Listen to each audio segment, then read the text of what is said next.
मरकुस रचित सुसमाचार 14वीं अध्याय पहली आयत से। 2 दिन के बाद फसह और अख़मीरी रोटी का पर्व होने वाला था।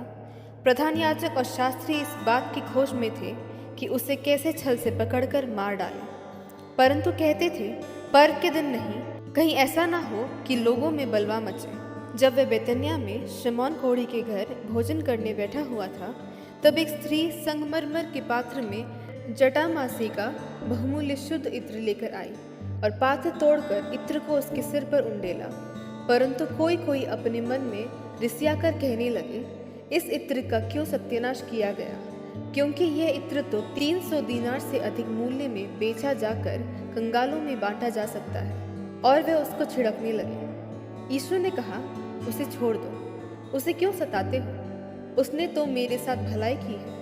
कंगाल तुम्हारे साथ सदा रहते हैं और तुम जब चाहो तब उनसे भलाई कर सकते हो, पर मैं तुम्हारे साथ सदा न रहूँगा। जो कुछ वह कर सकी उसने किया। उसने मेरे गाड़े जाने की तैयारी में पहले से मेरी देह पर इत्र मला है। मैं तुमसे सच कहता हूँ कि सारे जगत में जहाँ कहीं समाचार प्रचार किया जाएगा, वहाँ उसके इस काम की चर्चा भी उसके स्मरण में की जाएगी। तब यहूदा इस्करियोती, जो 12 में एक था, प्रधान याजकों के पास गया कि उसे उनके हाथ पकड़वा दे। वे ये सुनकर आनंदित हुए और उसको रुपए देना स्वीकार किया, और वह अवसर ढूंढने लगा कि उसे किसी प्रकार पकड़वा दे। अख़मीरी रोटी के पर्व के पहले दिन, जिसमें वे फसह का बलिदान करते थे, उसके चेलों ने उससे पूछा, तू क्या चाहता है कि हम जाकर तेरे लिए फसह खाने की तैयारी करें? उसने अपने चेलों में से 2 को ये कहकर भेजा, नगर में जाओ और एक मनुष्य जल का घड़ा उठाए हुए तुम्हें मिलेगा, उसके पीछे हो लेना। और वह जिस घर में जाए, उस घर के स्वामी से कहना, गुरु कहता है कि मेरे पहुंचशाला जिसमें मैं अपने चेलों के साथ फसह खाऊं कहाँ है? वह तुम्हें एक सजी सजाई और तैयार की हुई बड़ी अटारी दिखा देगा। वहाँ हमारे लिए तैयारी करो। चेले निकलकर नगर में आए और जैसा उसने उनसे कहा था वैसा ही पाया और फसह तैयार किया। जब सांझ हुई तो वह 12 के साथ आया। जब वे बैठे भोजन कर रहे थे तो यीशु ने कहा, मैं तुमसे सच कहता हूँ कि तुम में से एक जो मेरे साथ भोजन कर रहा है मुझे पकड़वाएगा। उन पर उदासी छा गई और वे एक एक करके उससे कहने लगे, क्या वह मैं हूँ? उसने उनसे कहा, वह 12 में से एक है जो मेरे साथ थाली में हाथ डालता है।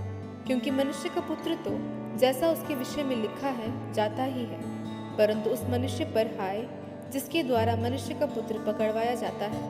यदि उस मनुष्य का जन्म ही ना होता तो उसके लिए भला हो। जब वे खा ही रहे थे, उसने रोटी ली और आशीष मांगकर तोड़ी और उन्हें दी और कहा, लो, ये मेरी देह है। फिर उसने कटोरा लेकर धन्यवाद किया और उन्हें दिया और उन सब ने उसमें से पिया। और उसने उनसे कहा, ये वाचा का मेरा वह लहू है जो बहुतों के लिए बहाया जाता है। मैं तुमसे सच कहता हूँ कि दाख का रस उस दिन तक फिर कभी ना पीऊंगा जब तक परमेश्वर के राज्य में नया ना पीऊं।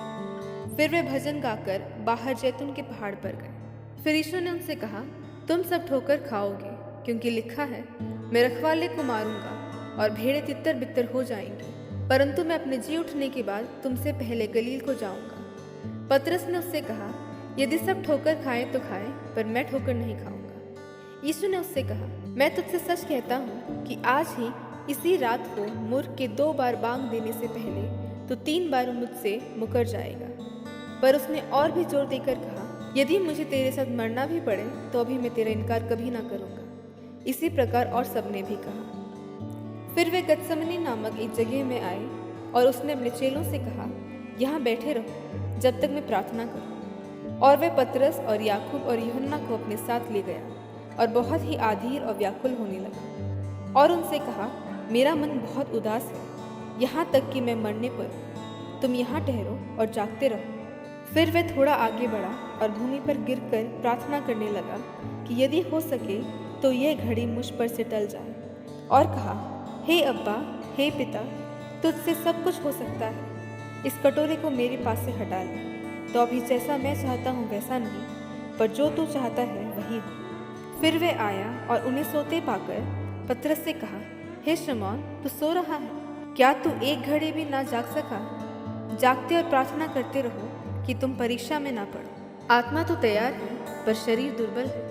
और वह फिर चला गया और उन्हीं शब्दों में प्रार्थना की। फिर आकर उन्हें सोते पाया, क्योंकि उनकी आंखें नींद से भरी थीं और नहीं जानते थे कि उसे क्या उत्तर दें। फिर तीसरी बार आकर उनसे कहा, अब सोते रहो और विश्राम करो, बस घड़ी आ पहुंची है। देखो, मनुष्य का पुत्र पापियों के हाथ पकड़वाया जाता है।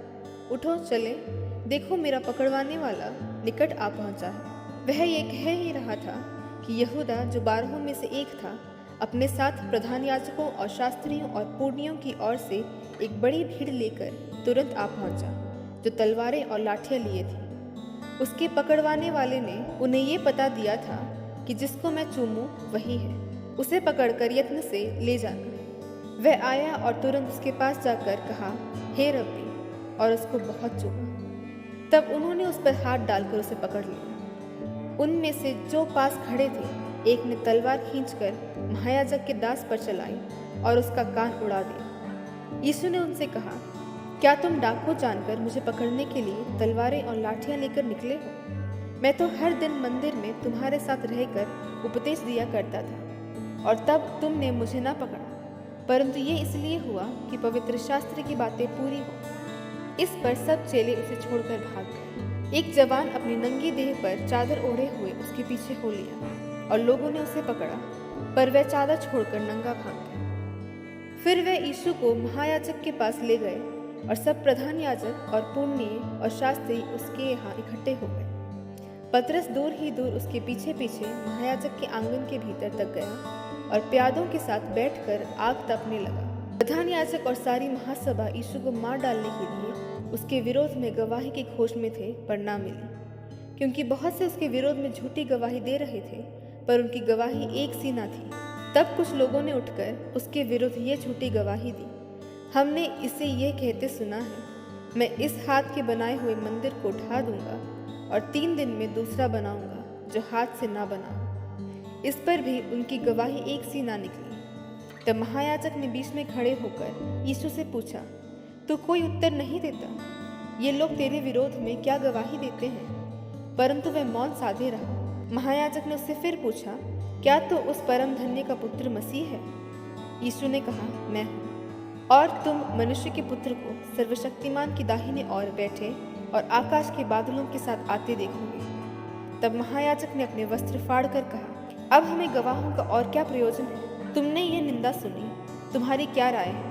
उन सब ने कहा कि ये वध के योग्य है। तब कोई तो उस पर थूकने और कोई उसका मुंह ढांकने और उसे घूंसा मारने और उसे कहने लगा, भविष्यद्वाणी कर, और प्यादों ने उसे पकड़कर थप्पड़ मारे। जब पतरस नीचे आंगन में था तो महायाजक की दासियों में से एक वहां आई और पतरस को आग तापते देख उसे टकटके लगाकर देखा और कहने लगी, तू भी तो उस नासरी यीशु के साथ था। वह मुकर गया और कहा, मैं ना ही जानता और ना ही समझता हूँ कि तू क्या कह रही है। फिर वह 12 डेवढ़ी में गया और मुर्ग ने बांग दी। वह दासी उसे देखकर उनसे जो पास खड़े थे फिर कहने लगी, ये उनमें से एक है, परंतु वह फिर मुकर गया। थोड़ी देर बाद उन्होंने जो उसके पास खड़े थे फिर पतरस से कहा, निश्चय तो उनमें से एक है, क्योंकि तो गलीली भी है। तब वह धिक्कारने और शपथ खाने लगा, मैं उस मनुष्य को जिसकी तुम चर्चा करते हो नहीं जानता। तब तुरंत दूसरी बार मुर्ग ने बांग दी। पतरस को वह बात जो यीशु ने उससे कही थी स्मरण आई, मुर्ग के 2 बार बांग देने से पहले तू 3 बार मेरा इनकार करेगा। और वह इस बात को सोचकर रोने लगा।